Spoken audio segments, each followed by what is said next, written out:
Olá, boa tarde. Hoje, terça-feira, 10 de setembro de 2019. Jornal da Assembleia está no ar.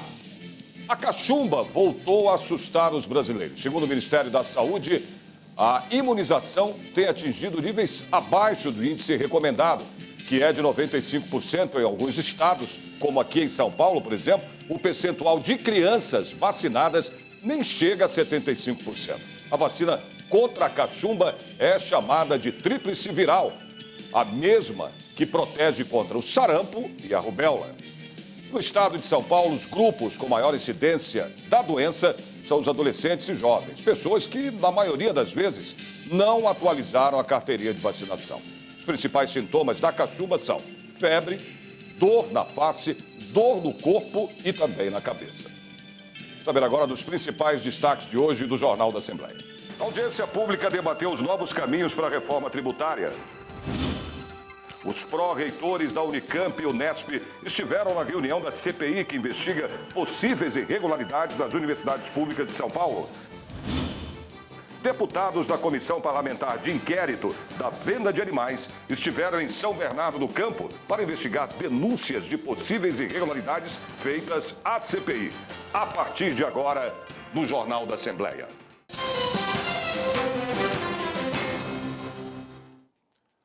A cidade de São José dos Campos recebeu a 4ª reunião da audiência pública do Orçamento 2020. Esse encontro foi presidido pelo deputado estadual Castelo Branco, do PSL. Localizada no extremo leste do estado de São Paulo, a região administrativa de São José dos Campos fica entre as duas mais importantes metrópoles do país, São Paulo e Rio de Janeiro. São quase 3 milhões de habitantes em 39 municípios da região, uma das maiores do estado. A atividade industrial é a base da economia da região e conta com forte estrutura para empresas de alta tecnologia, com destaque para os setores automotivo, aeroespacial, telecomunicações, químico e petrolífero.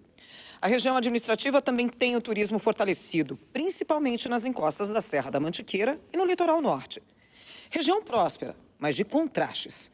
Foi este o cenário encontrado na 4ª reunião das audiências públicas do Orçamento para 2020, presidida pelo deputado estadual Castelo Branco, do PSL. A maioria da população veio falar da falta d'água nos bairros de São Mateus e Canindu. Na fala destes moradores, a situação se agrava quando chove. O município se nega a dar água e tratamento de esgoto para os loteamentos que não estão contidos na lei de zonamento e nem no plano diretor. A gente pede uma intervenção da Assembleia junto ao município para resolver essa questão social que é muito grande. Gente, como dói o dia de chuva, o caminhão não sobe para levar água. Vocês não sabem o que é ter noção de ver crianças, mais de 5 crianças tomando banho de chuva, bebê recém-nascido. A mãe tem que tirar os bichinhos que transmite a dengue da água de chuva para poder ferver e fazer comida para os seus filhos. A SP-50, rodovia na região norte do município, foi a segunda demanda mais pedida pela população. O asfalto precário impossibilita o trânsito de carros e caminhões no local. Nós estamos pedindo, porque existe aí a nossa Cambuí, certo? É um início de uma obra sem término. E a gente está pedindo a interligação da Cambuí à SP-50, porque para ajudar um pouco a nossa região norte, que já está saturado o trânsito lá. Deusnira Magalhães, presidente da Associação de Bairro de São Francisco Xavier, reivindicou a construção de uma escola técnica agrícola. Voltada para a agricultura, pecuária, que pudesse atender, não atenderia somente São Francisco Xavier, mas a toda a região. Outra cidadã pediu o término das estradas rurais e energia elétrica. E tá terrível, gente, o acesso está terrível, a gente tem vários relatos de atolamento, de carro sendo danificado. Época de chuva é terrível para as crianças irem para a escola. Um outro problema que a gente tem também lá é em relação à energia. Lá tem muito problema assim, de acabar. A deputada Letícia Guiar, representante da região, já conhecia boa parte das demandas. O que me espantou bastante é o fato de São José dos Campos ser uma cidade realmente vocacionada à tecnologia, à inovação e ainda ter o contraste de terem pessoas morando sem água, com falta de água, falta de rede de esgoto, que é o mínimo de dignidade que a gente espera. E a gente, estando aqui na audiência pública, a gente aproxima o nosso mandato, muitos pedidos aqui feitos, a gente já tinha feito junto ao governo do Estado, e isso é uma das funções do Poder Legislativo, que é executar realmente junto ao Poder do governo do Estado de São Paulo, para que as coisas aconteçam e saiam do papel. O deputado Enio Tato falou que algumas lutas são velhas conhecidas, como é o caso do IANSP e a falta de recursos. Então, é uma luta enorme. Todas as audiências públicas levantaram esse problema e, infelizmente, até hoje não foi resolvido. Acho que é falta de vontade política de resolver. O presidente da reunião, deputado Castelo Branco, ressaltou o trabalho das audiências e a proximidade do parlamentar com a população. E a gente pôde observar que ainda é um país de grandes contrastes, né? A maior indústria aeroespacial do Brasil está aqui e tem bairro que não tem, por exemplo, água e não tem acessibilidade por causa da lama, em tempo de chuva, enfim. Estamos fazendo um belo relatório. Hoje nós pudemos conseguir bastante informação que vão consubstanciar bastante o relatório Orçamento 2020. Audiência pública organizada pelo deputado Luiz Fernando Teixeira, do PT, discutiu novos caminhos para a reforma tributária. A reportagem é do Fernando Camargo. O evento serviu para ilustrar o que se espera das reformas e as taxações que atingem diretamente o trabalhador brasileiro. Aconteceram as reformas, que não foram reformas. A reforma trabalhista tirou direitos trabalhistas. Aí fizeram a reforma previdenciária, que não foi uma reforma, tiraram o direito à previdência social, à aposentadoria. E agora estão fazendo uma reforma tributária. E nós defendemos uma reforma que possa efetivamente discutir de forma equânime na sociedade. Nós não somos aqueles loucos que dizem que queremos isenção de tudo. Nós queremos um país que cresça, nós queremos bons serviços públicos, mas que todos paguem impostos. A audiência contou com parlamentares e especialistas em economia, que falaram de como a população pode se beneficiar com a nova forma tributária. A gente tem uma estrutura tributária no Brasil muito regressiva, né? Ela penaliza mais quem ganha menos e desonera e não cobra imposto daqueles que ganham mais, né? Principalmente do imposto da renda e do patrimônio. Então, a gente precisa inverter, né? Se a gente quer ter uma sociedade com mais igualdade, se a gente acha que o Estado cumpre uma função de dirimir problemas sociais, fornecer políticas sociais, a reforma tributária é o caminho mais apropriado para a gente conseguir aumentar a arrecadação do Estado e assim poder investir no que de fato é importante para a sociedade. Para os participantes da audiência pública, o brasileiro nas classes mais pobres é quem tem o maior sofrimento com a alta taxação, e isso deve ser mudado da forma mais rápida possível. Se uma pessoa ganha R$9.000, ela vai pagar 1% desse imposto, ele vai pagar R$90. E se uma pessoa ganha R$900 pagar esse mesmo valor, o imposto de R$90, ele está comprometendo 10% da sua renda, né?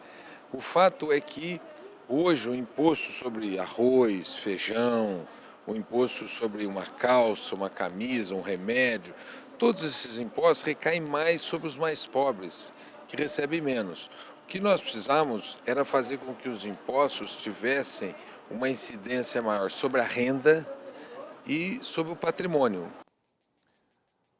Os pró-reitores da Unicamp e Unesp estiveram na reunião da CPI que investiga possíveis irregularidades nas universidades públicas de São Paulo. As duas autoridades responderam sobre a lentidão em alguns resultados de pesquisas e estudos que não trazem benefícios práticos. O pró-reitor de pesquisas da Unesp, Carlos Frederico de Oliveira, entrou na universidade em 2006 e está no cargo atual há 2 anos. Ele falou por quase 2 horas e disse que a Unesp hoje é a segunda universidade do país em produção científica, sobretudo na ciência agrária. Lembrou também que a maior parte das pesquisas é aprovada em editais que são de conhecimento público e que a captação de recursos para os estudos vem basicamente através de terceiros, pelas parcerias que são formadas. Carlos Frederico disse que a Unesp tem 17 fundações que recebem as parcerias das empresas e que tudo é auditado pelo Tribunal de Contas do Estado. A Unesp tem atualmente cerca de 1.000 bolsas de iniciação científica e os deputados também quiseram saber de onde vêm os recursos para manter essas bolsas. Carlos Frederico disse que elas são mantidas em grande parte com recursos federais, mas que há também uma contrapartida da própria universidade.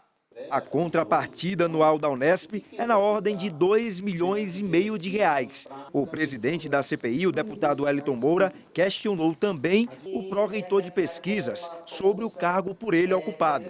É que Carlos Frederico é pró-reitor somente de segunda a quinta, mas ele garantiu que não recebe um salário integral do cargo. Essa é uma situação típica da Unesp, porque, na verdade, eu sou docente em Bauru. Eu não sou docente aqui na cidade de São Paulo. Então, eu tenho que fazer o meu deslocamento do meu local de trabalho, que seria Bauru, para a reitoria toda semana. E, tipicamente, no meu caso, eu sou deslocado 4 dias na semana. Um dia na semana eu estou em Bauru. Então, do ponto de vista das atividades, obviamente que quando eu estou aqui, eu sou pró-reitor. Quando eu estou lá em Bauru, eu continuo sendo docente. Os deputados também ouviram o pró-reitor de pesquisas da Unicamp, Muniz Salomão Scaff. Ele disse que o financiamento direto das pesquisas desenvolvidas pela universidade vem predominantemente de fontes externas. O pró-reitor foi questionado pela deputada Valéria Bolsonaro, do PSL, sobre uma pesquisa desenvolvida pela Unicamp que, segundo ela, não traz nenhum retorno na prática para a sociedade. A deputada não mencionou qual seria esse projeto de pesquisa. Não adianta você ter, tem um número imenso de pesquisas, tem um número imenso de artigos, mas quando você coloca o ranking de qualidade, vai lá para baixo, sabe? Então, são pesquisas que realmente vão trazer, vão colocar, lógico, é o que eu falei, pesquisas médicas, tem muitas pesquisas como a que ele citou, que demoram, que tem lá um tempo, mas que no caminhar, ela vai dando alguns subsídios e vai traçando algumas metas. Essa, em especial, que está dentro da minha área de educação, eu sei que não tem aplicabilidade nenhuma. Muniz Salomão disse que essa lentidão nos resultados faz parte do estudo científico e varia de acordo com a área de atuação. Não é uma coisa que você adquire apenas lendo livros, você está gerando, nem assistindo só aulas, você está gerando novos conhecimentos. Então as pesquisas são sim bastante demoradas e os resultados são lentos e muitas vezes, não é sempre, que você tem uma descoberta que vira algo assim impactante. Não é tão simples assim, senão nós já teríamos aí a cura de tantas doenças e a melhoria nos transportes, enfim.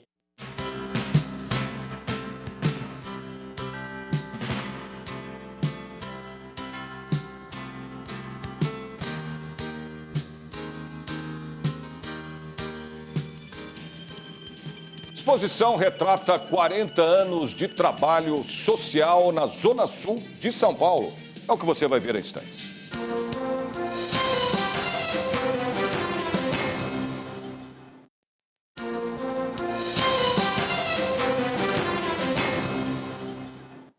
Reunião da CPI da FURP apura possíveis irregularidades à gestão da Fundação para o Remédio Popular. A repórter Roberta Rossi traz agora as informações.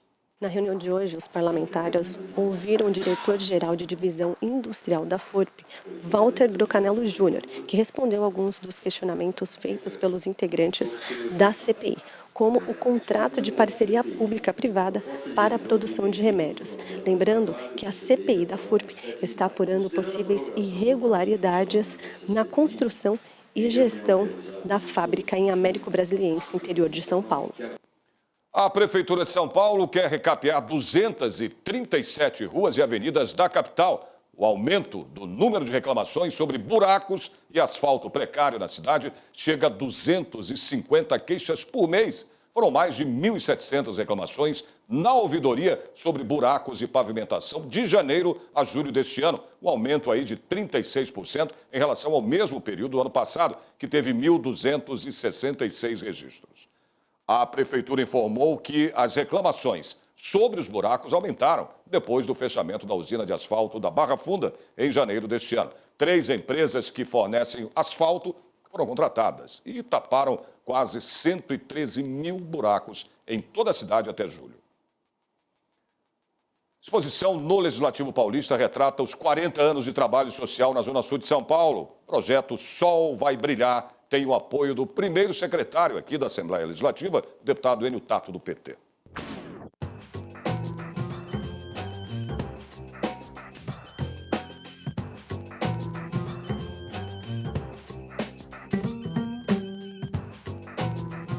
A ONG Projeto Sol foi fundada em 1979 pela freira norte-americana Angela Merry e pelo sociólogo Luiz Carlos Santos, o Carlinhos, com o objetivo de atender e recuperar jovens drogados da Capela do Socorro.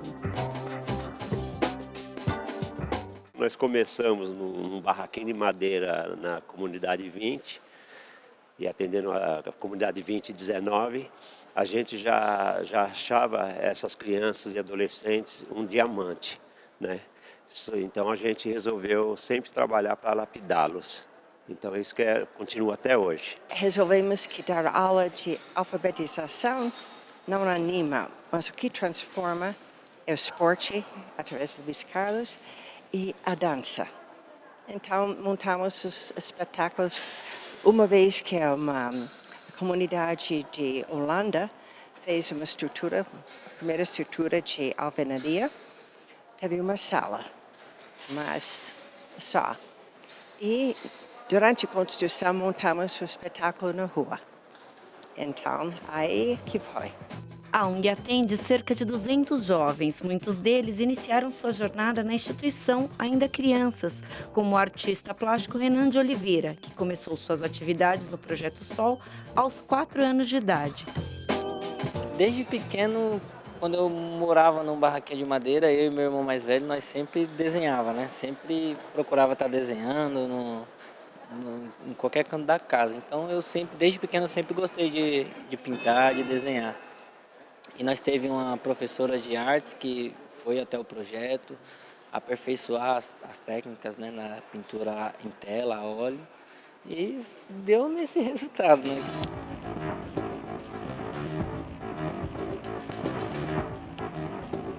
E hoje contribui com a formação de outros jovens. Meu papel hoje lá dentro é passar para as crianças o montante do que eu aprendi com eles, né? Toda essa magia de contagiar as pessoas, de lazer, esporte, educação, a luta contra a não violência.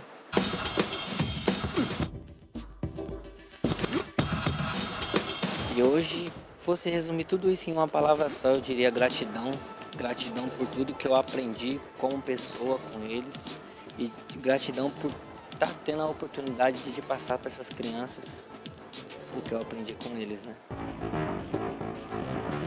Maria de Fátima Mendes iniciou nos cursos da instituição aos 7 anos e agora cuida da biblioteca e da orientação para prevenir situações de violência e drogas. Nós atingimos muito pouco, mas o nosso é muito grande. Os nossos sonhos seria cada lugarzinho de cada região ter um projeto Sol na vida dessas crianças. A senhora tem noção de quantas pessoas passaram pelo projeto? Milhões. É difícil dizer, 200, 300, 400, 150 anualmente agora. Uns ficam 5, 6, 7 anos. Nossos professores entraram alguns com 4 anos aqui e outros com 8, 10 anos e ficaram. A exposição acontece entre os dias 9 e 20 de setembro, das 8 às 20 horas. No encerramento, no dia 20, haverá sessão solene no plenário Juscelino Kubitschek. No evento, o deputado Enio vai entregar aos fundadores da ONG o colar de honra ao mérito legislativo do Estado de São Paulo. Eu acho isso super legal, mas o que me orgulha mais é de ver bastante. Hoje nós temos no Projeto Sol uma boa parte de crianças que são neto de quem participou do projeto. Então, o avô participou, a mãe ou o pai participaram e agora as crianças estão participando. E também o grande orgulho é de ver que eles veem o Projeto Sol como uma família.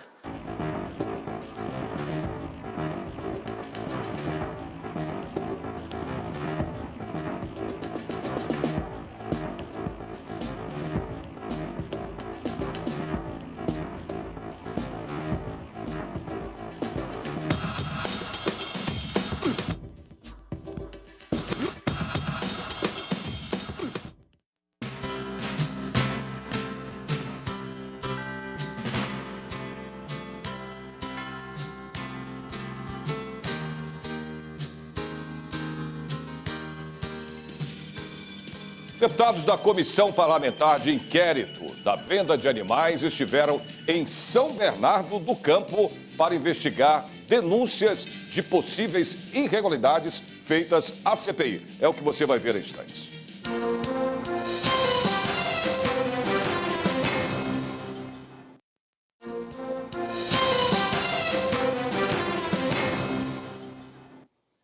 O presidente da Comissão Parlamentar de Inquérito da Venda de Animais, o deputado Bruno Ganem, do Podemos, e o deputado delegado Bruno Lima, do PSL, estiveram em São Bernardo do Campo para investigar uma das denúncias de irregularidades feitas à CPI. A repórter Roberta Rossi acompanhou essa diligência. A primeira diligência da CPI de venda de animais contou com o apoio de peritos da Polícia Civil, Guarda Civil Municipal, médica veterinária e ONGs, para averiguar uma denúncia de maus tratos. Ao chegar na residência, nossa equipe de reportagem constatou um forte odor. Permanecemos do lado de fora do imóvel por cerca de 40 minutos até que conseguimos entrar.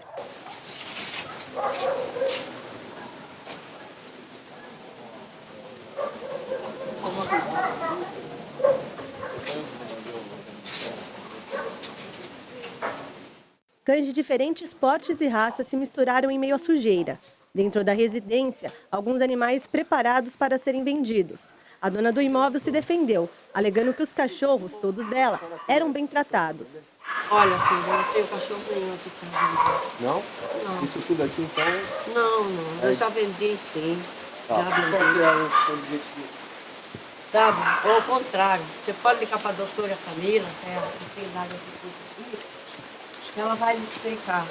Eu até compro cachorro de criador e dou. O imóvel do lado também fazia parte do canil clandestino, onde mãe e filha mantinham pelo menos 50 cães em condições precárias. E aí tem a carteirinha de vacinação de todas? Essa é a gêmea e essa é a vacinação. A vacinação delas tem todos os documentos? Fica com a veterinária. Para a presidente da Comissão de Proteção e Defesa Animal dos Advogados Ativistas de São Bernardo do Campo, Antília da Monteira Reis, o caso está sendo acompanhado há algum tempo, mas só agora, com a ajuda da CPI, foi possível entrar no local. Nós somos de uma comissão de advogados ativistas de proteção e defesa animal. Nós temos as redes sociais, Instagram e Facebook, e recebemos denúncias de maus tratos. Essa denúncia nós já estamos acompanhando há 2 anos, né? E nós nunca conseguimos entrar porque acontece exatamente o que você viu hoje. Eles se trancam e não saem. Então, com a CPI dos canis clandestinos, dos deputados da Assembleia Legislativa, nós indicamos esse local porque tem poder de polícia, né? O regimento da CPI, e assim facilmente nós conseguiríamos pegar os maus tratos. De acordo com o laudo preliminar, o local não mantinha condições para abrigar os cães. O documento também constatou maus tratos sofridos pelos animais. São 50 e poucos animais em situação de maus tratos, local insalubre, sem ventilação, higiene precária, além de ter 2 machos para 2 fêmeas, que caracteriza que é acasalamento para procriação, logicamente que é para venda. Após o flagrante contra os maus tratos aos animais, mãe e filha foram encaminhadas aqui para essa delegacia de São Bernardo do Campo, que investiga infrações e crimes contra o meio ambiente, para prestar os seus depoimentos. Em seguida, as 2 foram liberadas e terão que aguardar a decisão final do juiz. Acabamos ingressando na residência com autorização da proprietária, né, depois de bater algumas vezes na janela. E foi flagrado ali uma situação de criação de animais, situação de maus tratos, muita sujeira, um odor muito forte, sem iluminação, enfim, uma situação de caos total. Fico feliz, né, a primeira ocorrência de muitas que vamos fazer lá na CPI.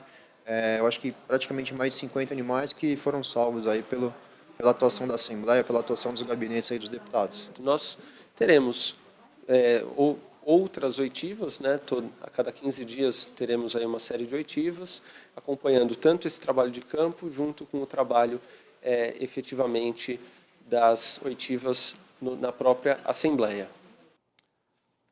Os animais foram resgatados e vão ficar sob a responsabilidade de uma ONG até o final do processo. Caso sejam constatados os maus tratos, todos serão castrados e encaminhados para adoção. Frente Parlamentar aqui na Assembleia Legislativa promoveu ações de conscientização sobre as causas e os tratamentos da epilepsia, que afeta mais de 3 milhões de brasileiros. Além da doença, eles enfrentam o preconceito. Uma mostra aqui no Legislativo Paulista trouxe a arte de quem convive com a epilepsia. Confira agora na reportagem.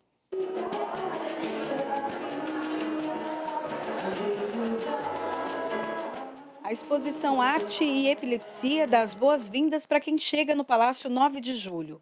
São mais de 30 peças entre pinturas, fotos e esculturas, tudo produzido por pessoas que têm epilepsia, uma doença neurológica caracterizada por descargas elétricas no cérebro. Em alguns casos, além da perda da consciência, a pessoa pode sofrer convulsões. Daniel teve a primeira crise de epilepsia aos 12 anos de idade. Enfrentou o preconceito e hoje é um artista, músico e origamista. Sempre tentei conviver com a música, porque sempre gostei de tocar. E com a arte que eu aprendi com origami. As pessoas que têm epilepsia, elas se fecham muito dentro de um universo que é só delas. E a partir desse momento que elas se fecham, elas acabam se dedicando muito a essas questões artísticas para poder extravasar os seus sentimentos. De acordo com a Organização Mundial de Saúde, 50 milhões de pessoas no mundo têm epilepsia, 3 milhões só no Brasil. 70% dos pacientes poderiam ter suas crises controladas. Entretanto, a gente vê uma ordem inversa no sentido de que mais ou menos 70% até 85% dos pacientes no mundo, no Brasil poderia dizer que mais ou menos essa cifra, dos pacientes que têm epilepsia não estão recebendo nenhum tipo de tratamento. Tem muito preconceito, muito estigma. As pessoas com epilepsia ainda não desfrutam dos direitos necessários para que eles tenham dignidade, né, uma vida digna. Então, a gente dá esse chamado para que as pessoas aprendam um pouquinho sobre epilepsia. Nós sabemos que diretores de escola não sabem, professores não sabem, as pessoas que empregam, né, os empregadores, discriminam muito, acham que a pessoa, porque teve uma crise, é incapaz. Então, este evento foi feito para mostrar o talento das pessoas com epilepsia. Este evento de conscientização que acontece na Assembleia Legislativa até o dia 20 de setembro tem apoio da Frente Parlamentar em Defesa dos Direitos da Pessoa com Epilepsia, que tem na coordenação o deputado Luiz Fernando Teixeira Ferreira, do PT. Eu acho que a lógica dessa frente parlamentar que eu coordeno é desmistificar a epilepsia, mostrar para a sociedade o quanto isso é um processo natural, né? E é um processo educativo. E o Estado de São Paulo precisa olhar com um olhar especial para esses indivíduos, essas pessoas, né? E a luta por direitos, a luta por respeito é uma luta que nós temos levado à frente.